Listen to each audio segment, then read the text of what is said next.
Our lesson for today is all about integers. Fundamental operations on integers. It is a prerequisite concepts, the whole numbers, exponents, and concepts of integers. This lesson focuses on the operation of integers using different approaches. It is a review of what the students learned in grade 6.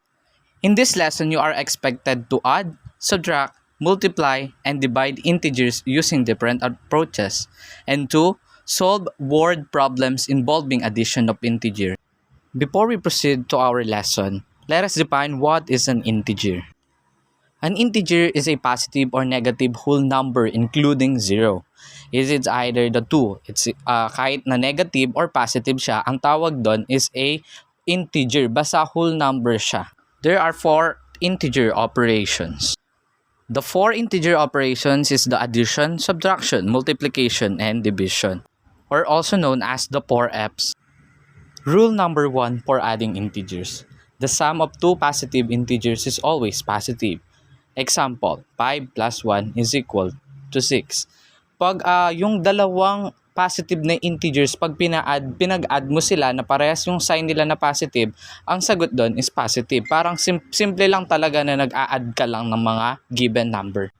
Rule number 2 for adding integers. The sum of two negative integers is always negative. Example, negative 5 plus negative 1 is equal to negative 6. Kung yung unang kanina is both positive yung given, is the answer is positive. Dito naman, pag parehas sila na negative, negative din yung answer. And the rule number 3 for adding the integers. The sum of a positive and a negative integer could be positive, negative, or zero. Kung yung kanina, pag positive yung given, the answer is positive. And pag naman negative, tsaka negative din yung answer. Dito naman sa rule number 3 is yung sagot nila is pwedeng maging positive or negative or zero yung sagot nila pag different sign silang dalawa. When you add a positive and negative integer, you are really subtracting. Then you give the answer the sign of the greater absolute value. Example of this are 5 plus minus 1 is equal to 4. Negative 5 plus 1 is equal to negative 4. 5 plus negative 5 is equal to 0. Gaya nga nung sinabi nung rule number 3 kanina na ang sagot pag different sign yung given is pwede siyang maging positive, pwede siyang maging negative, and pwede siyang maging 0. And sa pagsunod naman natin sa sign sa answer is always pinapalo natin yung sign ng greater absolute value. And next, we move on to the subtracting integers. The rules for subtracting integers first is to subtract an integer, add its opposite. You will need to correctly change all subtraction problems into addition problems. So, pag nagsasubtract tayo ng integer, bali ginagawa natin dito is parang nag-a-add lang tayo. Ina-add lang natin yung opposite nilang dalawa. How do we change a subtraction problem into an addition problem? Sa pag-change natin ng subtraction into an addition problem, meron tayong 3 steps. The same, change, and change. The first step, it is to keep the first integer the same. Number 2, change the subtraction sign into an addition sign. So, yung subtraction sign na minus is papalitan lang natin siya into an addition. And take the opposite of the number that immediately follows the newly placed addition sign. Example ng subtraction or the step of same, change is the number 1. 5 minus negative 2. So, same pa din yon. So, mag-change tayo ng sign ng minus or the subtraction into an addition. So, naging 5 plus 2. Bakit dun sa given is negative 2, naging positive 2 siya? Kasi dun na pumasok yung multiplication of integers. Kasi negative times the negative is equal to positive. Kaya naging positive 2 siya. So, 5 plus 2 is equal to 7.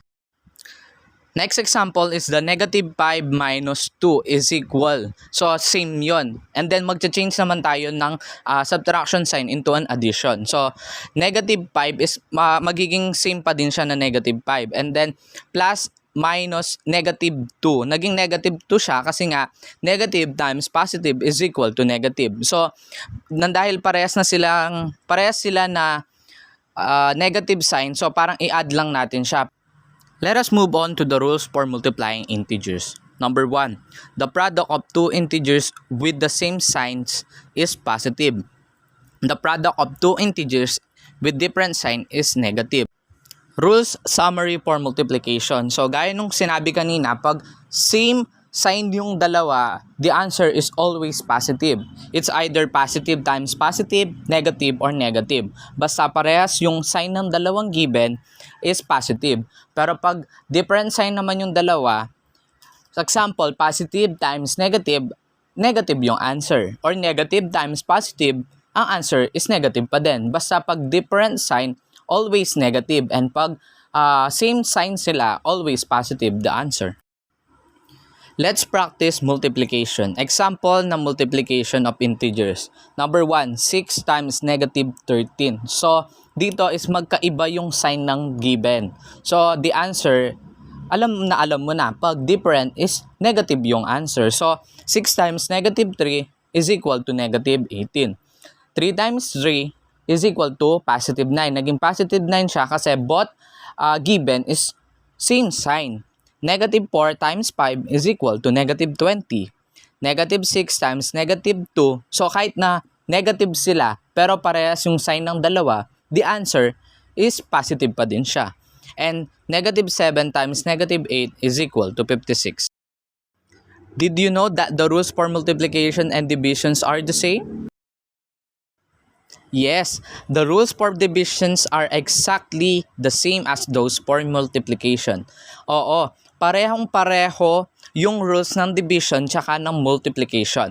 Ang pinagkaiba lang is if we were to take the rules for multiplication and change the multiplication signs to division signs, we would have an accurate set of rules for division. So, papalitan lang natin yung multiplication sign into the division sign as in talagang parehas na parehas lang yung rules ng multiplication tsaka ng division. Rules for dividing integers. The quotient of two integers with the same sign is positive. So, yung kanina multiplication, di ba? Sinabi pag same sign, positive. So, pag different sign is negative. So, ganun na ganun din yung sa the division. Rule summary for division. Positive divided by positive is equal to positive. So, pinalitan lang natin dito yung multiplication sign into the division sign. So, pag parehas yung sign ng dalawa, the answer is always positive. Pag different sign naman sila, the answer is always negative. Let's practice the division. Example, number 1, 18 divided by negative 2. So, different sign sila. So, alam na natin yung sagot. Pag different sign, the answer is negative sign. So, 18 divided by negative 2 is equal to negative 9. Number 2, negative 48 divided by negative 6. So, dito negative sign sila ng parehas. Kahit na negative sign silang parehas, pero dahil nasa rules na pag same sign sila, the answer is always positive. Number 3, negative 27 divided by 9 is equal to negative 3. Naging negative 3 siya kasi different sign yung dalawang given. 64 divided by 8 is equal to 8. Positive yung dalawang given, parehas sila, so the answer is positive. 30 divided by negative 5 is equal to negative 6. And that's all for today.